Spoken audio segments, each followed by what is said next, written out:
So we are on the fourth chapter, fourth Adhyay, and it's called Gyan, Karma, Sannyas, Yoga.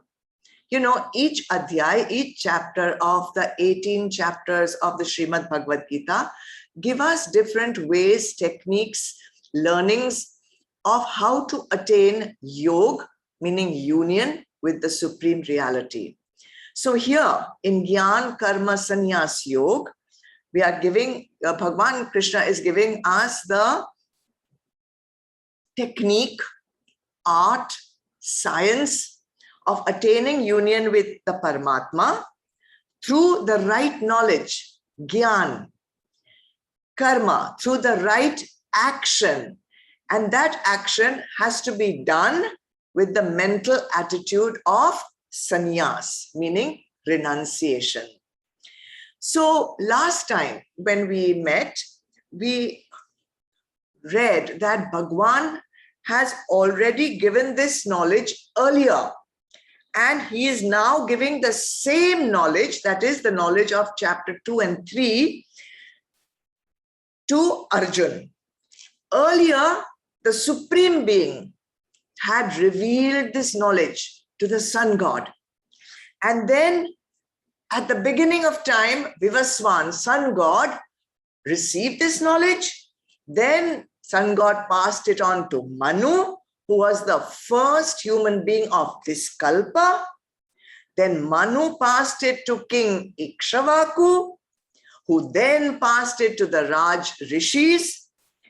And all this happening through so much time, in the process, this knowledge got diluted, this knowledge got compromised, and what we then received was not the pure technique of Bhagwan. Last time we also saw the symbolic meaning of this entire lineage, which I will not go into again. So why was this knowledge, supreme knowledge, secret knowledge, given to the Sun God? And after the Sun God, it was given also to the earth. When the earth got created, the earth also, the Mother Earth also received this supreme knowledge. Why? So first let's see what was that knowledge. The knowledge was that you have been created with a purpose, you have a dharma, and you have to perform that dharma. So whatever dharma you perform, whatever work you perform, you must perform it with nishkam bhav, meaning no karta bhav. There should be no ahankar that rises from the ownership of your action.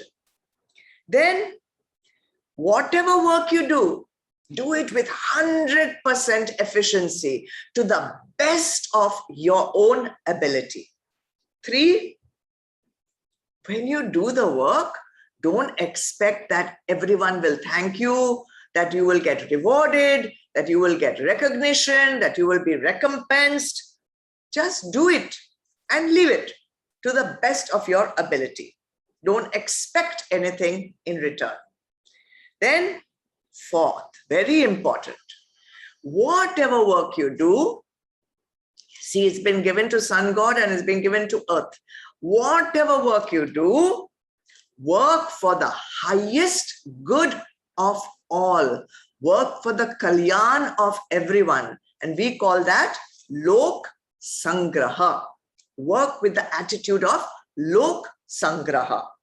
And 5th, dedicate all your actions to that supreme reality.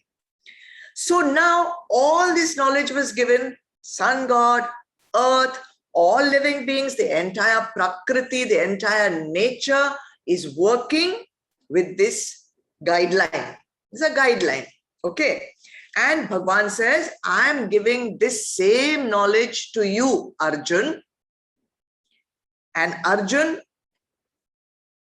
you follow this, taking Sun God and earth as your role models. How the sun is working, how the earth is working, you as a human being also must work in the same way. So just as that supreme reality gave this knowledge to the beginning of time through Sun God, I, Krishna, Bhagwan Krishna, I am giving this knowledge to you, Arjun, in my form as an avatar of that supreme reality. Okay? Why am I telling it to you again now? Because all this knowledge had got diluted. All this knowledge has got, compromised because of the lapse of time. So I'm renewing this knowledge to you by telling it to you. Now, what do you think Arjun's reaction to this is? Did he believe that Bhagwan Krishna gave it to Sun God and now he's giving it to me? Do you think Arjun was convinced that this teaching is actually authentic, or is Bhagwan making something up just to convince me to fight the war? So that will come to us in Shlok number 4, which we will chant again. Arjun uvacha aparam bhavato janma param janma vivasvata katha metad vijaniyam tvamadav proktavaniti. Arjun said, you are of recent origin, while the birth of Vivasvan dates back to remote antiquity. How then am I to believe that you imparted this yoga at the beginning of the creation? So some doubts are there in Arjun's mind. But let's understand the word meanings so it becomes easier to understand the shlok. Bhavataha, your. Janma, birth. Aparam, was later. Arjun is saying this to Krishna. Your birth though was later. Vivasvata, Vivasvan, the sun god. Janma, birth. Param, was earlier. Your birth was later. Sun god's birth was earlier. When earlier? Beginning of creation. Katham, how? Vijaniyam, how can I understand? Etat, this, how can I understand this, what you're saying? How can I understand this? Iti, that. Tvam, you yourself, proktavan, taught this knowledge, taught this yoga, adho, in the beginning. Okay, so rephrasing the whole thing, your birth was later. The birth of sun god was in the beginning of creation. Now, how can I understand this? That you yourself taught this yoga in the beginning of creation. See, Arjun's doubt and confusion is valid, isn't it? Now, if I come here on Zoom and I tell you, guys, I taught this to Sun God at the beginning of time, would you believe me? You would call me delusional, right? You would think that she's lost her marbles. You'd probably call me egoistic. Oh, you think you were there at the time of the beginning of creation? God knows what kind of thoughts would come in your mind, right? And valid, understandable. But when Bhagwan said it to Arjun, Arjun didn't call him delusional. Arjun didn't call him egoistic. He didn't call him any names. He didn't pass any judgment on Bhagwan. He simply asked, please help me to understand how was it possible for you to give this knowledge to the sun god at such an early time of creation when you were just born a few years before me. We played together, we ate together. We were just born like you were born just like maybe 3-4 years before me. So please help me understand. Arjun's bhav in this shlok is not of ridicule. Arjun's bhav in this shlok is not of disbelief or challenging what Bhagwan has said. It's not accusatory. It's a genuine question. Genuine question. Help me, Bhagwan. Help me, Krishna. He's not really understood right now that Bhagwan Krishna is actually Bhagwan. He says, Katham Vijaniyam. How can I understand? How can I believe? Please, my buddhi, my intellect is immature.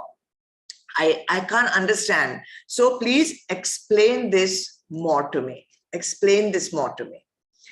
See, this makes Arjun a Sad Shishya. We always talk about Sadgurus. True Guru, this Guru is not correct, this Guru is, but what about the Shishya? This one shloka, and many shlokas actually in the Bhagavad Gita, show us that Arjun is a Sad Shishya.